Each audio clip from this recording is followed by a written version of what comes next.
Okay guys, sebelum kita nak mula video kita pada hari ni, saya nak kongsi dekat korang. Ini adalah bukti pembayaran yang terbaru. Saya ada claim hari tu RM50 reload pin. So kita dah ada punya pin. And dalam bulan ni saja kita dapat claim 2 kali RM50. Tapi sebelum tu, siapa yang nak tahu macam mana cara nak buat duit ataupun nak dapatkan reload pin dekat dalam aplikasi ni, korang boleh tekan dulu button like, share dan juga subscribe. Dan korang jangan lupa untuk join sekali kita punya group WhatsApp. Korang boleh dapatkan link group dekat bawah video. Nanti korang pilih je mana-mana group yang korang nak masuk. Kita ada sediakan 4 group guys. Nanti korang pilih je mana-mana yang korang nak join. Kalau nak masuk semua grup pun boleh, tak ada masalah. Kat dalam grup tu kita akan share dekat korang bukti-bukti pembayaran ataupun feedback terbaru, ataupun korang boleh promote aplikasi yang korang main dekat dalam kita punya grup WhatsApp. Bagi korang yang nak try guna aplikasi ni, saya dah sediakan link dia dekat bawah video. Nanti korang tekan je link tu, dia akan buat masuk dekat dalam Play Store korang. Nanti lepas korang dah register, korang boleh terus guna apps ni guys. So dekat dalam aplikasi ni, macam mana cara saya dapatkan point? Yang pertama, saya akan jawab soalan. Ini benda yang wajib saya buat. Lagi ada soalan, selagi ada survey saya buat.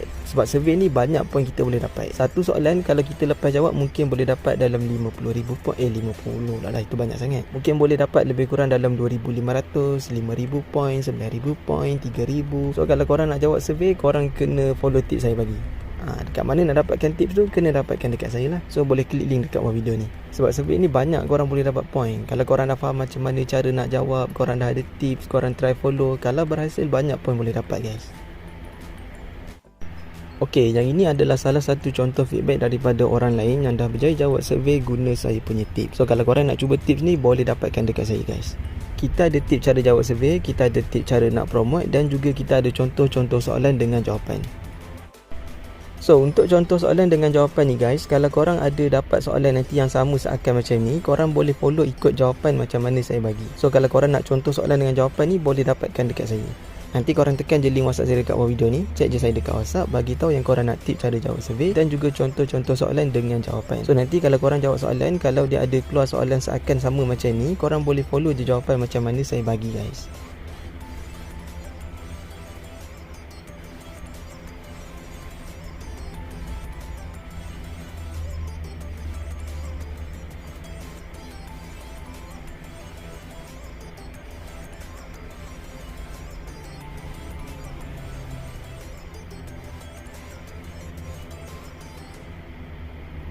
So yang itu adalah cara yang mudah untuk, bukan nak kata mudah, tapi itu adalah cara yang paling banyak korang boleh dapatkan point tanpa perlu invite orang. Dan satu lagi, kalau korang nak tambahkan lebih banyak korang punya point, korang boleh invite orang. Klik dekat bawah ni guys. Cuma kalau kita nak invite ni, kita tak boleh lah copy kita punya link lepas tu share je dekat orang. Dia tak boleh macam tu. Kalau kita nak invite orang, kita kena ada tips. Sebab kita tak boleh main share je kita punya link, orang pun tak nak tekan. So, kalau kita nak promote kita punya link referral, kita mesti kena ada tips. Ada tips cara promote, ada tips cara buat ayat, ada tips cara nak promote, cara nak invite orang. So korang kena dapatkan juga tip ni dekat saya guys. Tapi kalau korang nak main tanpa invite orang pun boleh, tak ada masalah. Cuma mungkin makan masa tu agak lama lah untuk korang kumpul dia punya point.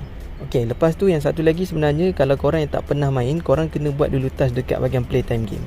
So task dekat bahagian playtime game ni, untuk korang yang tak pernah lagi install aplikasi ni, korang wajib buat task dekat bahagian sini guys. Kalau korang tak buat task yang dekat bahagian playtime game ni, nanti task yang dekat bawah-bawah ni semua korang tak boleh buat. Okey, untuk task playtime game pula guys, korang kena cari task yang korang kena play 1 minit, play 2 minit, play 3 minit. Okey, benda ni mungkin korang akan pening, tapi senang je kalau korang nak faham. Lepas korang dah download aplikasi nanti kan, korang klik dekat bahagian playtime game. Lepas tu korang tekan dekat bahagian sini guys. Klik dekat bahagian more.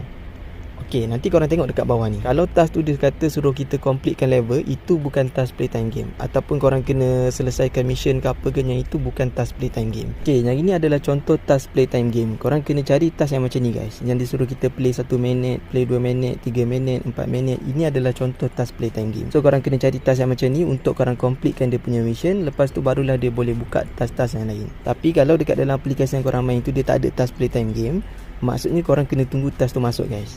Nanti kalau dah ada task tu, baru korang boleh buat. Okey, dan satu lagi benda yang korang kena faham, aplikasi yang korang dah download ni semua, korang boleh delete balik tau.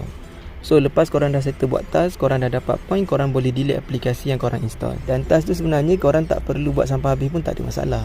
Korang buat setakat mana yang korang nak saja guys. Okey, lepas tu dekat bawah-bawah ni dia ada juga game yang korang boleh main untuk dapatkan point. Lepas tu korang boleh claim daily bonus. Kemudian boleh tonton iklan. Kalau daily bonus korang dapat 50 coin, kalau tonton iklan korang dapat 20 coin. Okey, katalah kalau korang punya point nanti dah cukup guys, korang klik dekat bahagian redeem bawah ni. Lepas tu korang pilih Touch and Go e-wallet. Nanti pilih berapa ringgit yang korang nak claim. Katalah kalau RM10 korang klik dekat RM10. Lepas tu klik dekat bahagian redeem. So lepas korang dah claim, korang klik dekat bahagian my reward. Nanti diorang akan proses dulu korang punya reload pin. Kalau dah berjaya, korang akan dapat link voucher macam ni. Lepas tu korang klik je dekat link yang diorang bagi. Nanti dah ada keluar reload pin. And korang kena copy pin yang korang dapat tu guys. Lepas tu buka dekat dalam TNG korang. And korang reload sahaja macam biasa. So duit ni korang boleh guna untuk tukar dengan top up boleh. Korang nak withdraw masuk dalam bank korang boleh. Ataupun korang nak simpan dekat dalam TNG korang pun boleh, tak ada masalah. So saya rasa itu je lah untuk video kita kali ni. Kalau korang nak tanya apa-apa soalan, boleh komen dekat video. Kalau tak faham, korang boleh PM saya dekat WhatsApp. Kalau nak cuba aplikasi buat duit yang lain, boleh tengok dekat channel YouTube saya, Buat Duit Tanpa Modal Channel. Okey, Assalamualaikum, semoga berhasil.